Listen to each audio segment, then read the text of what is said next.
Bonsoir, au sommaire de ce JT. À qui le tour, la justice doit trancher dans l'affaire de la Grande Roue. 16e de finale de la Coupe de France, le FC Vaud rêve d'un nouvel exploit. Enfin, le CIRA ouvre ses portes, l'occasion de découvrir les meilleurs artisans du monde, comme ce fromager lyonnais. Depuis quelques mois, elle ne cesse de faire tourner les têtes. La Grande Roue installée place Bellecour est en effet au cœur d'une polémique. Les deux forains jusqu'ici en charge de l'exploitation sont en plein divorce et le problème c'est qu'aujourd'hui chacun revendique sa légitimité. La ville a décidé de saisir la justice. Plus de précisions, Gérald Bouchon. L'arrêté municipal précisait que Mme Théophilos pouvait installer et exploiter sa Grande Roue jusqu'au 3 janvier.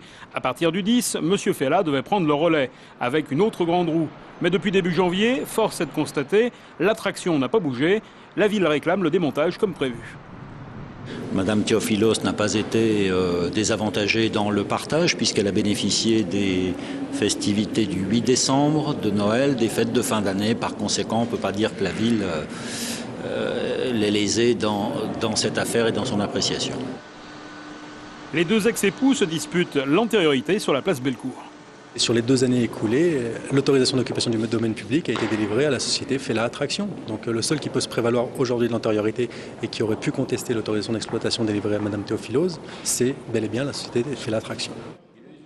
Quant à l'exploitante qui fait actuellement tourner la Grande Roue de Bellecour, elle dit n'avoir jamais donné son accord pour un partage avec son ex-mari. Partager décembre, janvier, février, économiquement, ce n'est pas possible. Économiquement, c'est pas possible et c'est pas intéressant pour lui non plus, janvier, février. Et en plus de ça, il n'a pas de roue, donc c'est vraiment pour m'embêter qu'il fait ça, quoi.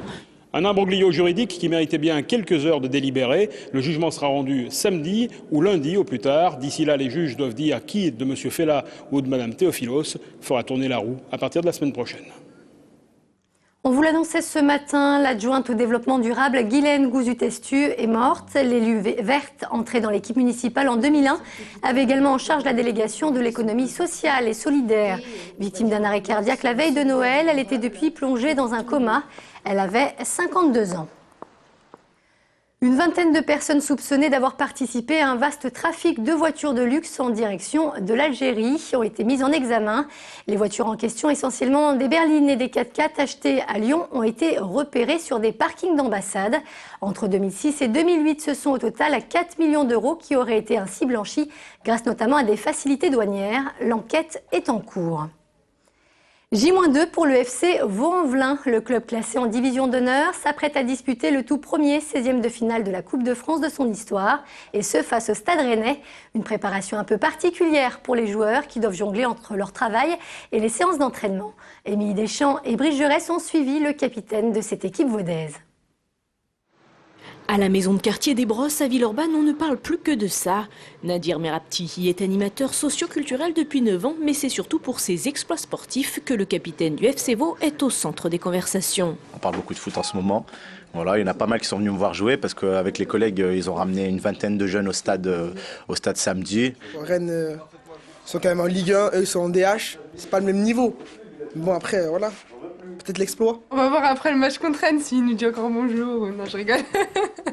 C'est une fierté même par rapport aux jeunes et c'est un exemple. À travers Nadir, ils sont en train de vivre ce rêve, quoi. À 28 ans, le milieu de terrain vaudais s'apprête à toucher du doigt le rêve de jouer contre un club de Ligue 1. Mais en attendant, il gère son emploi du temps entre son travail et les 3 entraînements hebdomadaires avec son club.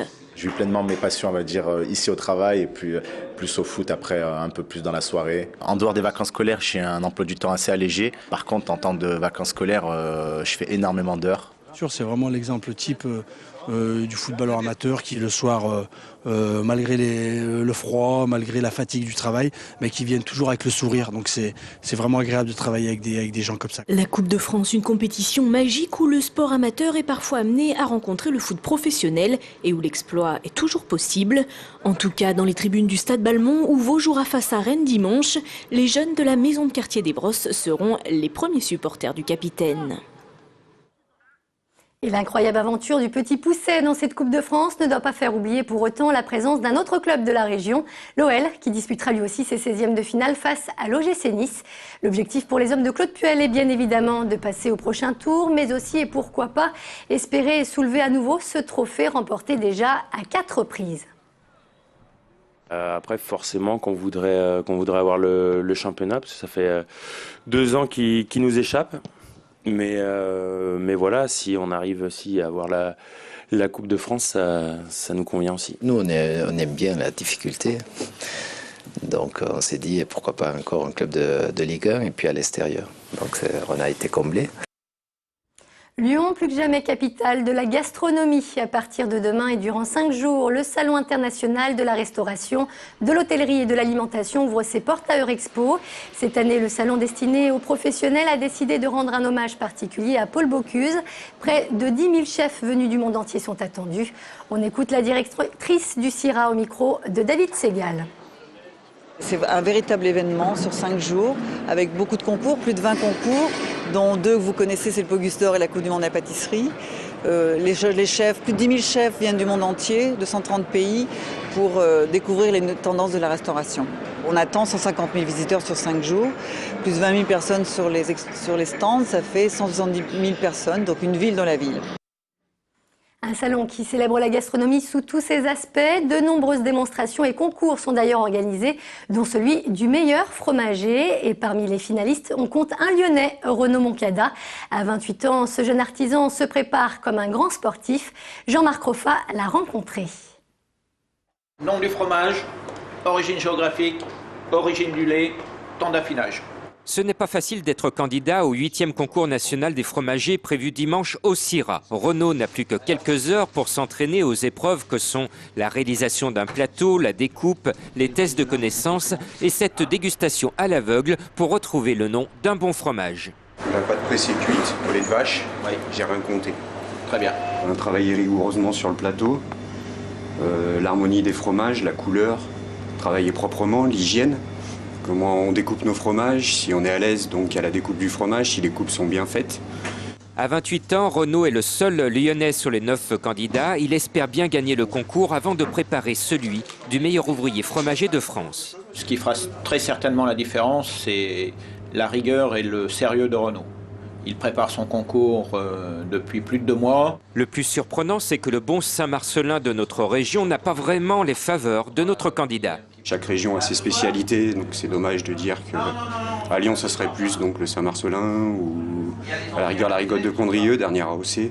Renaud va tenter de faire beaucoup mieux qu'il y a 2 ans au même concours. Il avait fini 6e après s'être trompé dans la reconnaissance d'un fromage. Et c'est la fin de ce JT. Merci de nous avoir suivis. On se retrouve très vite pour un nouveau point sur l'information. Très bonne soirée sur TLM.